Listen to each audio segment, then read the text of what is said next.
Welcome to this lecture. Actually, we were discussing radar cross section. So, in the last class we have defined radar cross section. Now, we will make some mathematical equations for this radar cross section. So, whatever is said here, now radar cross section, its symbol is sigma. So, I can write that whatever is said here also can be said like the way we define the directivity of the radar, because this scattering is also directed in nature, that it is not equally scattering in all direction. So, with respect to an isotropic scatterer, RCS thing will be detected, that had this target been an isotropic scatterer, what would have been, and compared to that how much is the actual case happening. So, the definition, this from the definition it follows that it can be defined like this. Again I am writing the exact thing, you please follow this concept, that power scattered toward radar receiving antenna per unit solid angle, because it is a changing thing per angle.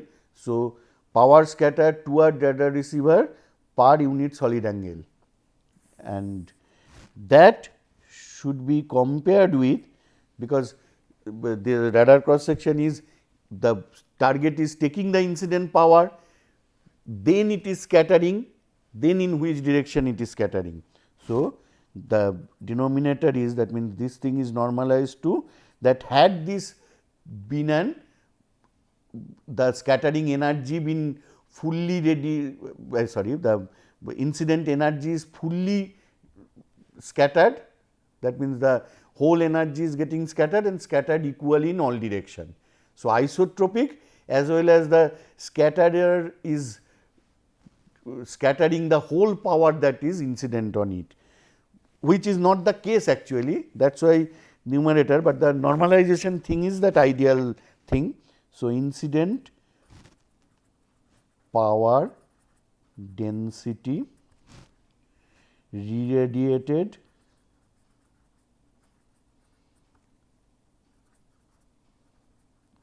equally in all directions. You see, the numerator is a power and power per unit solid angle, but that is power, whereas this is power density.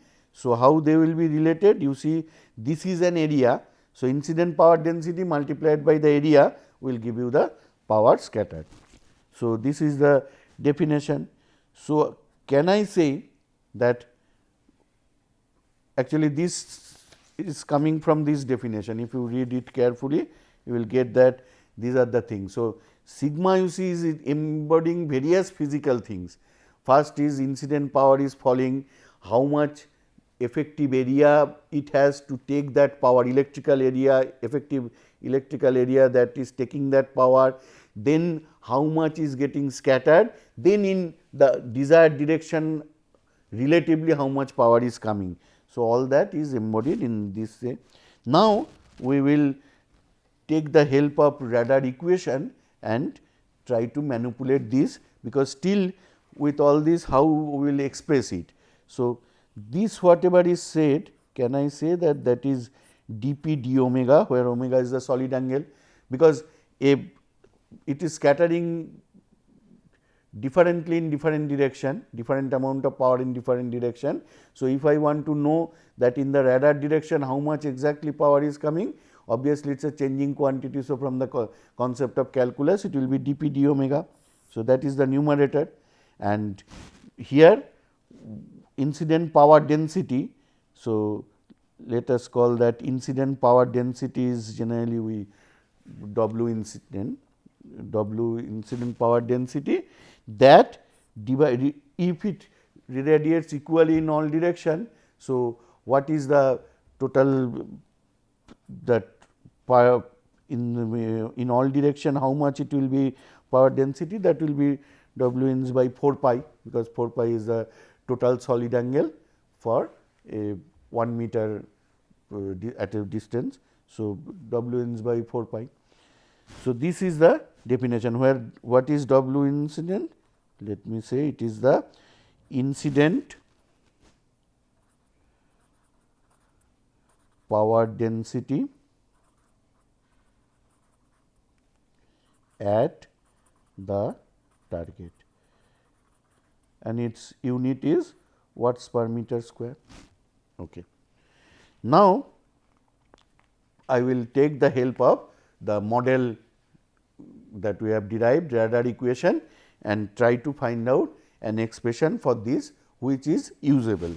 So, from radar range equation, can I write that what is W ins? That means, the incident power density that we know that is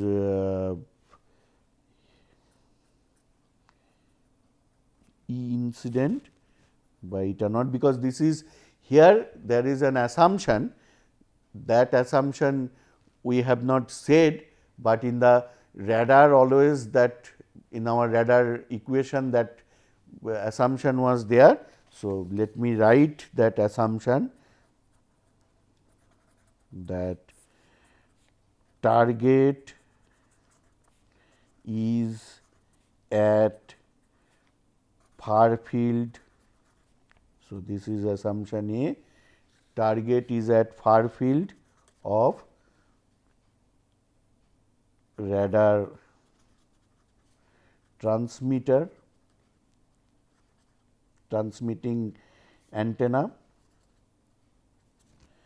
and B, the radar receiving antenna is at far field of target. What is this meaning? The first one is obvious. The second meaning means the target when it is scattering. So, as if it is a radiator. So, it also has a far field that can be found out from 2d square by lambda thing. So, the radar receiver or radar receiving antenna, that is at far field of this. That means, both these things are very much separated, and so with this assumption I can say actually plane wave is falling on the target, and when the radar is sensing the echo scattered by the target, that is also in the form of plane wave. So, we can use plane wave expressions. Then only that, so I will say that all these things actually says that mathematically this means limit r tends to infinity. Actually, in actual cases not infinity, actual case is far field, far away. So, in all these definitions I should have limit r tends to infinity. Now, if that is there, then can I say that what is the power density is the electric field incident, its magnitude square by the intrinsic impedance of free space. So, let me write what is E incident. E incident is incident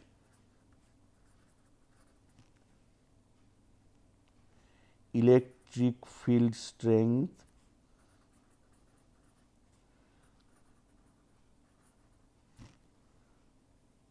at the target. So, what is its unit? Electric field unit, electric field intensity, that is volts per meter. Now, this thing also I am here will be requiring another quantity which is called ES, let us say ES if we name it. So, ES will be the scattered electric field strength at the direction of the radar receiving antenna. Okay. So, both of these I will also write the units volts per meter, this unit will be volts per meter.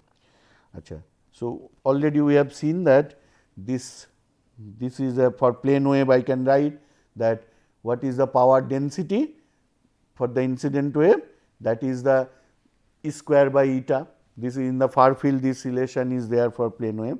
Let me call this equation 1. Now, let us find out what is the power density that is scattered back at radar deceiver, and that will express in terms of this scattered electric field, because these quantities are measurable. I can measure what is the electric field strength incident on the target. If I could have been on the target and put a probe, I could measure. Similarly, here I could measure what is the radar receiver there if I put in power, though they are generally not made, but let us develop the model.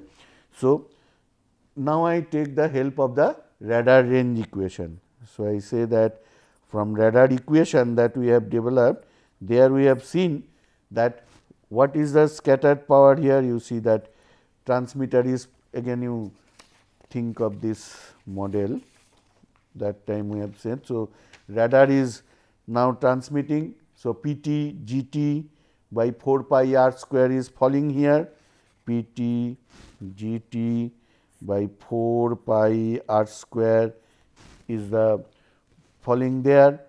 Then a portion of the radar cross section we have multiplied. So, that is the power scattered there, and then towards the receiver, and again it is travelling as a spherical wave, and at the far field. So, again it is travelling a distance of 4 pi r square. So, this is what I can say, that this is nothing but the power density, or I can say scattered power density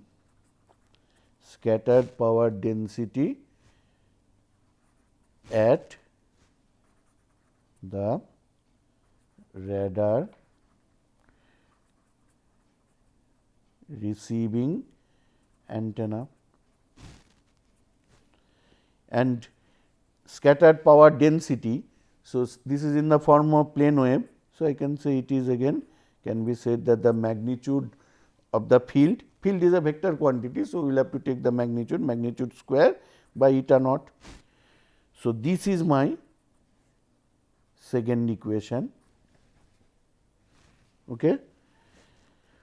Also, one more thing I can write, that actually you see that what is the, this is one sided value of this, but from radar range equation I can have a third equation, that you see the it is transmitting, radar is transmitting. So, Pt gain of the transmitting antenna Gt by 4 pi r square. What is it? It is nothing but I can say W incident. I have given it a name to simplify this, but actually this is my third equation. So, now I have got 3 equations, 1 is this, 2 is this, and 3 is this. Now, this third equation, if I put into second equation, what we get? So, putting 3 in 2, I can write W in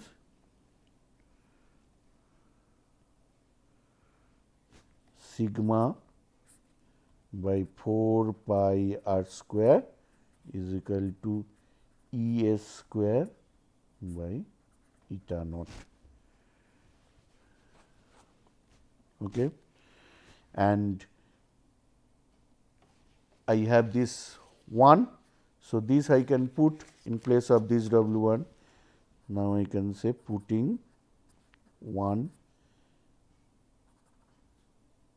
in this last equation, I can say that E in square by eta naught into sigma by 4 pi r square is equal to E s square by eta naught. So, if I simplify, I can write sigma is nothing but 4 pi r square E s square by E incident square. Only thing is the assumption that I will put in the form of far field assumption. So, this is a much simpler thing. What it says that 4 pi into r square, and then you have the E s magnitude square divided by E in square. This actually is an usable formula. So, this actually we will be using many times, that you can find out RCS of any body by measuring this. Actually, people do that, or people also simulate etc. to do this. As I already said, that what is sigma's physical significance? It is the scattering effectiveness of any body. So, any body how much it is scattering in a particular direction when it is getting illuminated, that is the measure of this, and it, please remember always that it depends on various things, that sigma is a function of, I can say, shape of the body, the size of the body, the orientation of the body relative to the radar, orientation relative to radar, then composition of the body,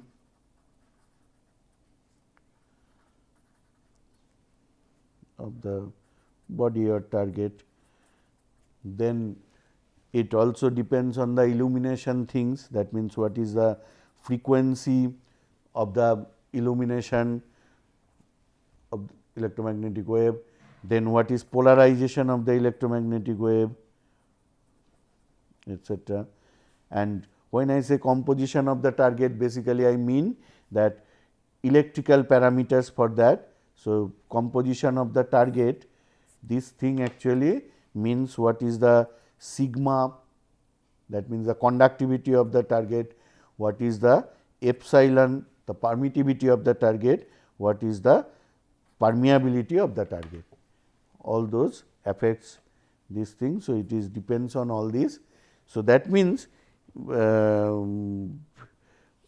if you want to find out the RCS, there are ways, either you can calculate, that means apply Maxwell's equation, there you know all these things of the body. So, a given picture is there, that this is the orientation, this is the medium, etc., and there you apply Maxwell's equation, solve that. But it is very difficult to do, analytically it is not tractable for most of the things, only for some canonical objects. Canonical means which has a proper shape, like sphere, plate, cylinder, cone. In those cases people have found the RCS things, and but it's good that actually from these canonical things, actual objects, suppose an aircraft or a ship, if they can be approximated by these canonical objects, then people have tried to find their RCS. Nowadays, with numerical techniques, the simulation etc. are performed, and there are moment methods and other methods, numerical methods, by which people try to find this out. And but let us see that a closed form expressions of this RCS, that also give some interesting things, like there are closed form approximations for those plates, spheres, etc. But all those cases you see that orientation relative to radar, we call it aspect.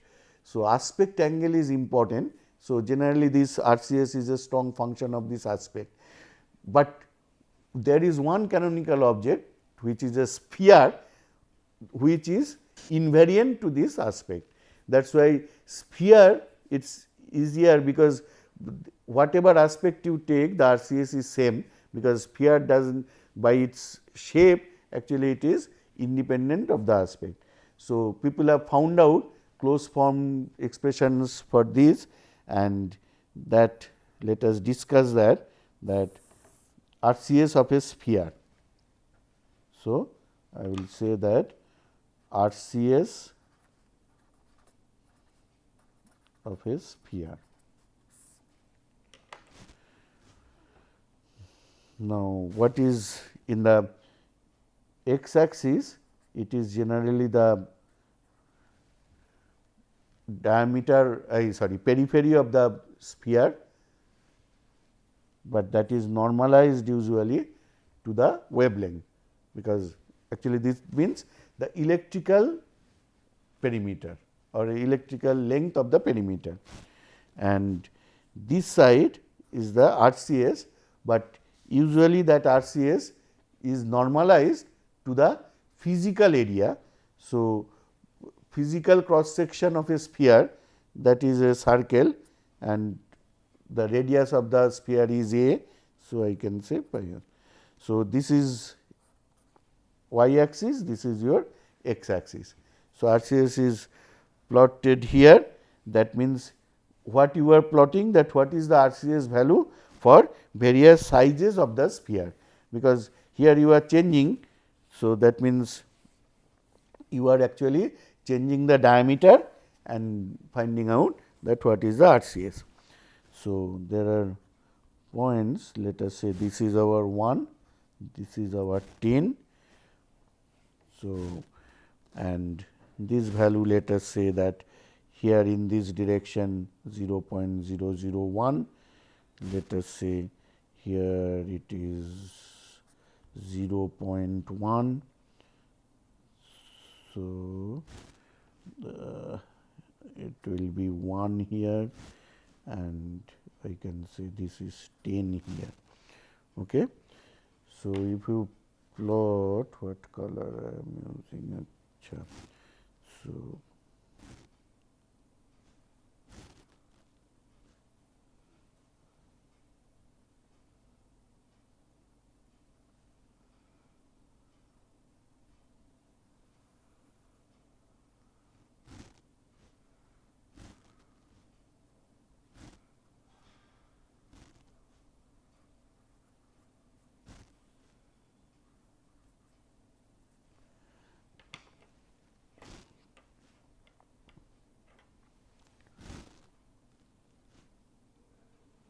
actually I will have to change one, because it will be somewhere here.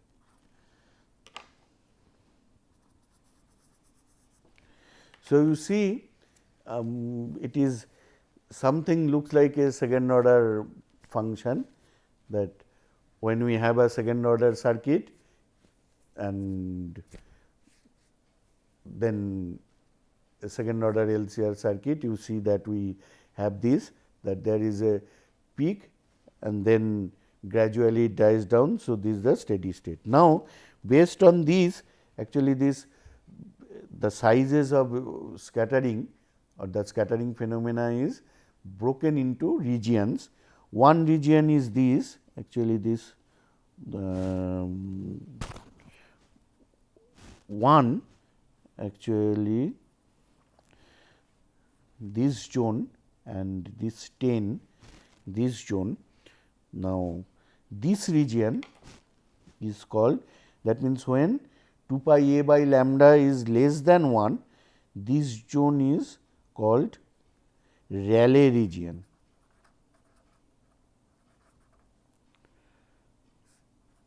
This is a Rayleigh region. What is it? It is when the 2 pi a by lambda is much less than 1, that is Rayleigh. When it is greater than 1, let me use some other color. So, this zone is called optical region. What is it? 2 pi a by lambda is greater than 10. This is optical. And what is this zone? This is called my region, my, or also various people call resonance. So, this zone. Now, what it says, you see in Rayleigh the RCS is quite small. So, as I am increasing the object, RCS is not much. You see the values, they are not much. That means, the physical area pi a square, but your RCS is, let us say, typically 0.1, 0.2. That means what? What if you have a 1 meter square, but RCS will be much less than that. So, very small amount of power is scattering here.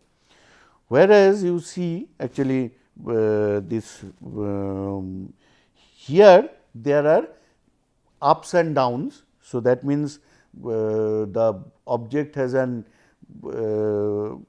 it is changing.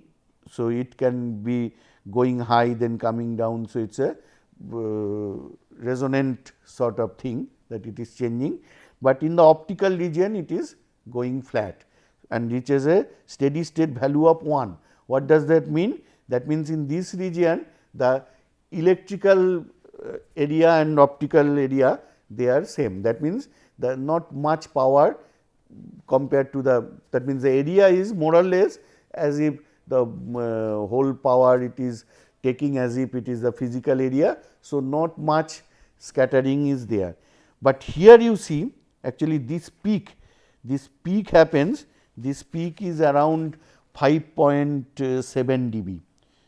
So, compared to 1, this value is, so I can say that this is 5.7 dB up at the maximum. So, that is important. That means, here it is a very good scatterer.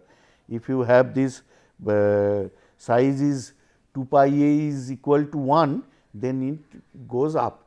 That means, it is a very good radiator. Here also you see it is a good radiator. So, there are various sizes where it is good, and generally the microwave illumination of various objects, they come here. Now, this is one of the problem. Here you see there is an interference sort of pattern. Why that is coming? If we people have explored that and found that in Rayleigh region, actually the various scattering centers of a sphere, they are not interacting with each other, and also they are very weak. So, their total sum is A.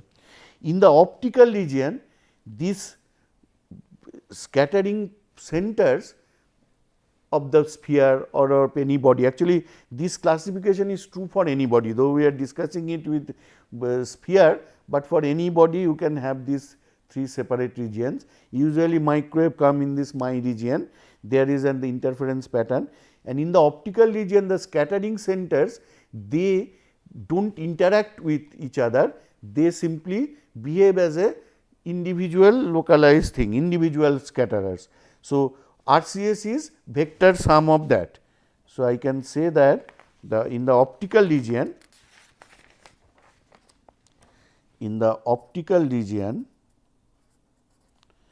the scatterers,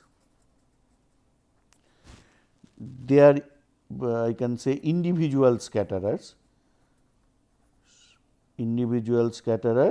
and only their vector sum is to be taken.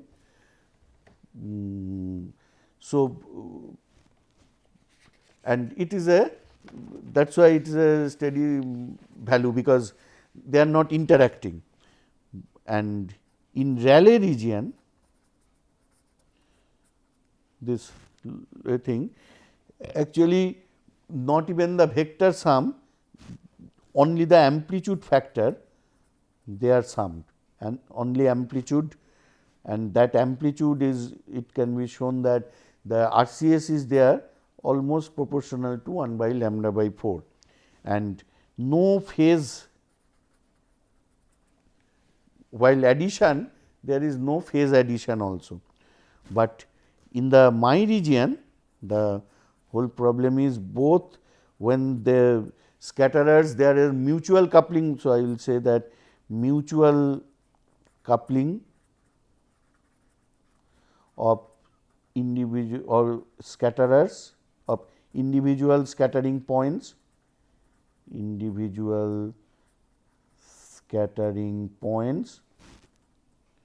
and so the total vector sum that is have a strong function of amplitude and phase, and that is why that this type of interference sort of thing, that is why it is very difficult to model it, analyze it, etc.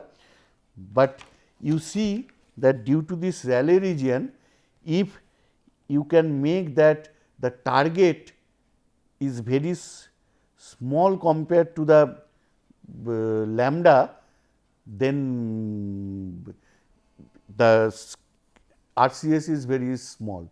So, you think that suppose I am trying to detect an aircraft, now raindrop, suppose generally microwave region means typically I can say 10 gigahertz, suppose 3 centimeter is the wavelength. So, anything which is less than this 2 pi means 6. So, anything which is of millimeter of size, suppose a raindrop, it is 1 millimeter diameter typically. So, that will give me very small return. So, that is why we say that radar is invisible to rain, radar is invisible to snow, radar is invisible to fog. This is an advantage that rain etc., they do not create any problem, clouds, rain, they are. So, this is the cheap advantage of radar in bad weather. On the other hand, if you want to observe raindrop, then you will have to increase the RCS of that. So, what we will do? You now go to very high frequency, that means you reduce this, then you are going to my region, you observe it. So, that is why weather observing radars, they are of high frequency,